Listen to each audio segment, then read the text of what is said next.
내가 나한테 주는 행복. 두 번째는 남이 나한테 주는 행복.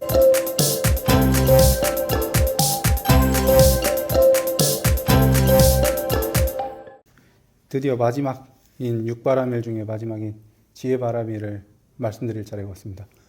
이때 동안 보시, 지계, 인욕, 전진, 선정, 지혜까지 해가지고 총 6개의 종류를 다 말씀드렸는데, 오늘은 그 마지막인 지혜바라밀에 관련돼서 설명드릴 거예요.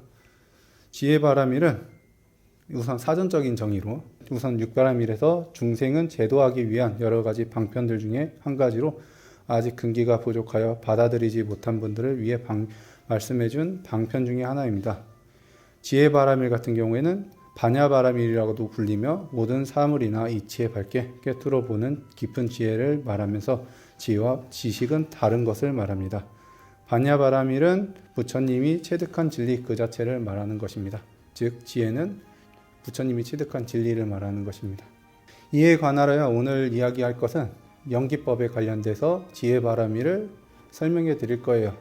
물론 그걸 그냥 얘기 드리면 지루한 감도 있고 재미도 없으니까 제가 얼마 전에 있었던 이야기를 포함시키고 부처님이 하신 말씀 한 가지를 말씀드리고 이야기를 같이 하도록 하겠습니다.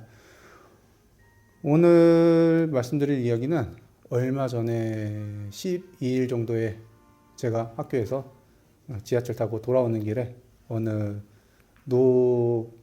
노처사님께서 오시는 길에 질문을 하나 하시더라고요, 저한테. 그래서 그 이야기를 바탕으로 해가지고 말씀드릴 겁니다. 그 할아버지가 저한테 질문하신 게 딱 한 가지가 있어요. 스님은 행복하시냐고. 저한테는 그래서 저는 행복하다고 대답을 했습니다.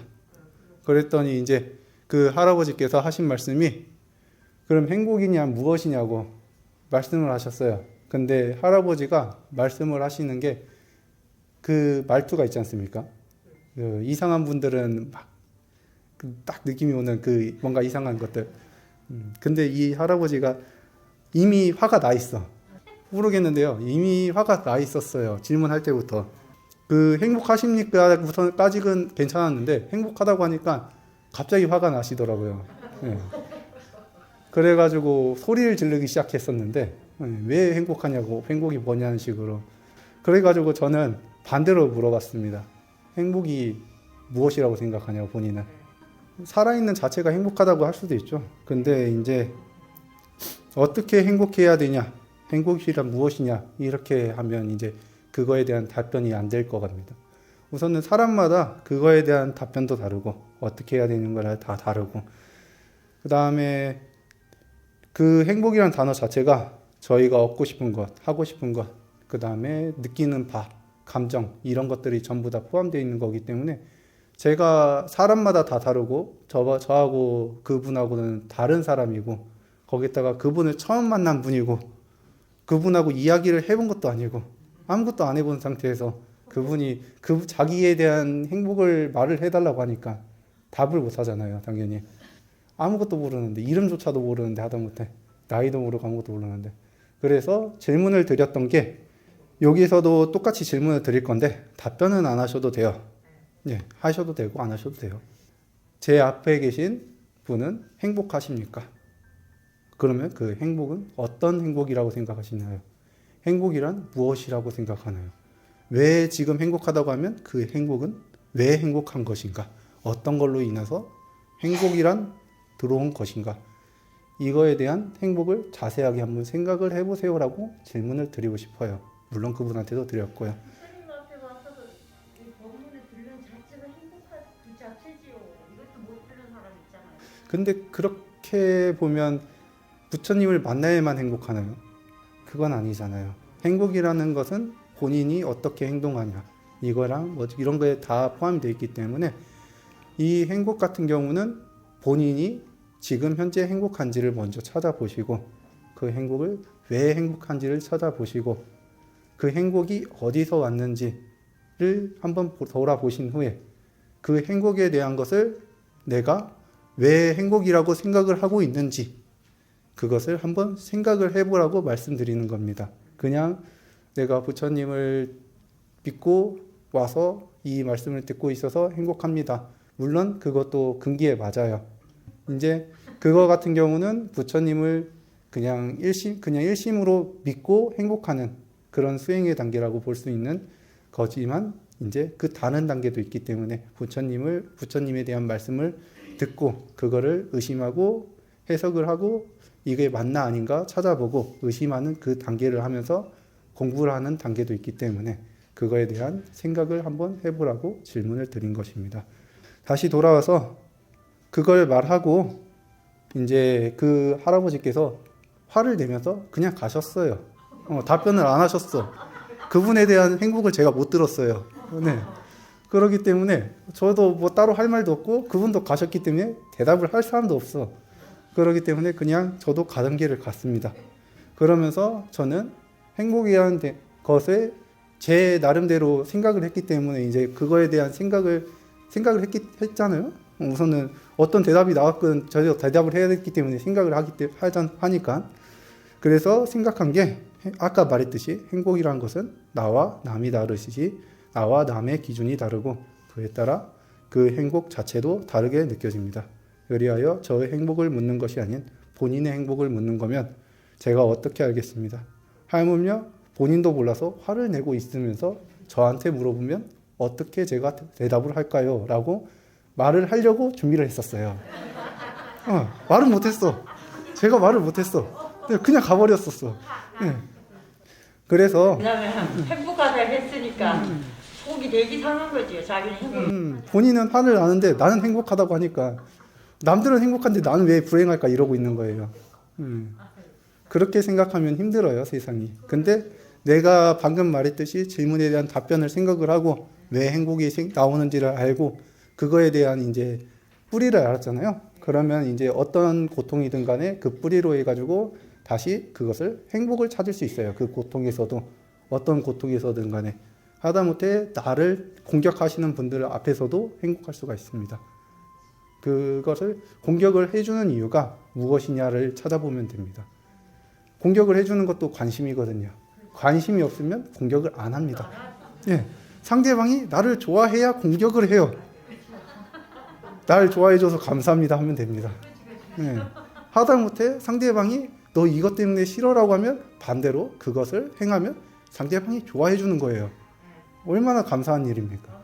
기뻐할 일이고 좋아해야 될 일입니다. 그거는 상대방이 공격해주는 것 자체가 상대방이 날 좋아해주기 위해서 말을 해주는 거라고 생각을 하고 그걸로 기뻐하는 것을 찾아서 기뻐하면 하루 온종일 기뻐하지 않을 날이 없습니다.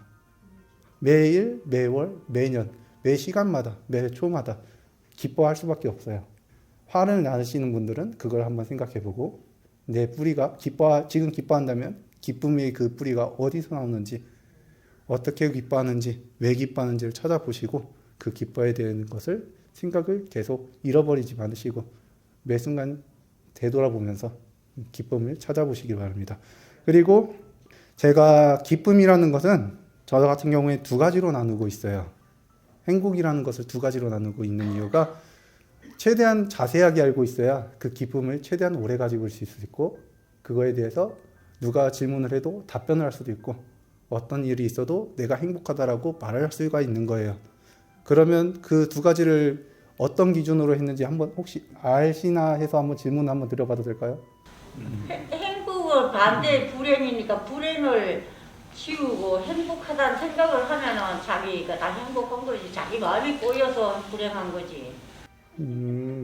그렇게 생각할 수도 있고 저 같은 경우에는 나와 남으로 나눴어요. 아까 말했듯이 계속 설명을 드렸잖아요.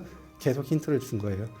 첫 번째는 내가 주는 행복, 내가 나한테 주는 행복. 두 번째는 남이 나한테 주는 행복. 이 두 가지로 나눠서 합니다. 크게 분류해서 저는 우선은 첫 번째 내가 주는 행복은 내가 아까 말했듯이 내가 내 행복에 대한 것을 알고 내가 계속 행복해지는 것을 말하는 거고 첫 번째와 다르게 두 번째는 어려워요. 남이 나한테 행복을 주는 거는 생각보다 진짜 어렵습니다. 왜냐하면 상대방이 풍족을 해야 자신의 만족을 해야 그거에 남은 것에 반도 안 줄 거예요. 왜냐하면 다 나눠야 되니까. 그거에 대한 남은 것을 남한테 줘요. 그게 꼭 나라고 생각을 못 해요. 주변에 있는 누군가라고 생각을 할 수밖에 없어요. 근데 그거에 대한 행복도 저희는 원합니다. 그거를 많이 원해요. 특히 가족분들, 내 남편이나 아들, 딸들한테 내가 이만큼 했으니까 이만큼 행복을 얻어야 돼 해가지고 화를 내요. 바라면 안 돼. 네, 바라지 말고 바라면 안 돼. 자체를 없는 사람을 위하고 자식 있어서 감사하다. 속을 썩여줘도 있어서 감사하고 고맙고 행복하고. 그 자체에 감사하면 됩니다. 그리고 그 상대가 준비되어 있을 때 합당하고도 생각한 그 물건들 있잖아요. 상대에 대한 마음을 맞춰서 상대에 대한 원하는 바를 맞춰서 드려야만 그거에 대한 행복감을 상대방이 느끼고 그거에 대한 풍족함이 올라서 저한테, 즉 상대방이 나한테 행복함을 드러내고 행복함을 표시를 하고 그거에 대한 행복을 저한테 줍니다. 내가 행복해지도록. 한마디로 정말 어려운 거예요. 왜냐하면 상대방이 원하는 바를 먼저 알아보고 상대방에 대한 건 그걸 내가 가지고 있는 거를 나눠줘야 되고 보시를 해야 된다는 거죠. 한마디로 이 보시를 하면서 이것은 무상의 이치와 그 다음에 영기의 이치를 알아야 하며 나라는 것을 없어져야 돼요. 그러니까 무아가 되죠. 그 다음에 내가 필요한 것을 줄 수 있는 용기, 보시에 대한 용기. 그 다음에 부처님이 하신 말씀이 여기서도 있어요. 그래서 이 부처님이 하신 말씀을 가지고 왔습니다. 부처님이 법을 한창 설하실 때 말씀하신 말입니다.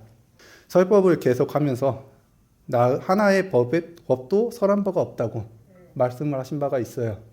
이게 똑같아요. 내가 나눠줘도 하는 그 생각 자체를 안 하고 있는 겁니다. 아예.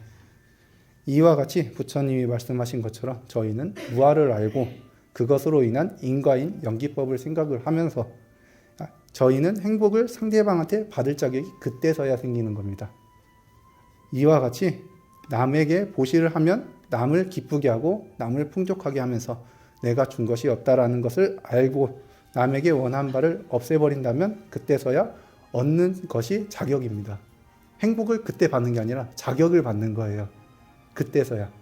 그거를 다 해야만. 그러니까 이 행복이라는 것을 바로 얻는다는 게 힘든 겁니다. 그렇다면 제 앞에 계신 분들은 행복을 받을 준비를 하고 계신가요? 한번 생각을 해보세요. 본인들이. 답변을 원하는 게 아니야. 답변을 받은 게 아니야. 이거는 행복을 받고 있는 준비가 되어 있는지를 본인이 되돌아보라고 말씀드리는 거예요. 그 다음에 그것을 하고 계셨다면 잘 하고 계신 거였고 그게 아니라면 오늘부터 주변 사람들이나 아니면 그 본인한테라도 본인도 똑같아요. 풍족해야만 행복이라는 게 올라오거든요. 감정이 느낌이 본인이 풍족하다고 느껴져야만 감정이 올라와요. 행복이 기쁨이란 느낌이 아니면 슬픔이란 감정과 화나는 기쁨 그런 부정적인 기쁨들이 기쁨이라고 하긴 좀 그렇고 느낌들이 올라옵니다. 그렇기 때문에 본인한테도 풍족해야 되고 남한테도 풍족해야 돼요. 그렇기 때문에 우선은 나에 대한 그 기준을 나에 대한 보시와 남에 대한 보시를 오늘부터 실행을 하면서 이제 행복해지는 것을 준비를 하는 것은 어떤가요? 이렇게 오늘 법문을 마치도록 하고 이제 인사를 하며 제가 마무리하는 멘트를 하나 준비했습니다. 앞으로 많은 보시를 실천하셔서 여러분들을 가진 소망과 행복을 얻으시며 미래에도 계속 하루하루가 행복하시길 바라겠습니다.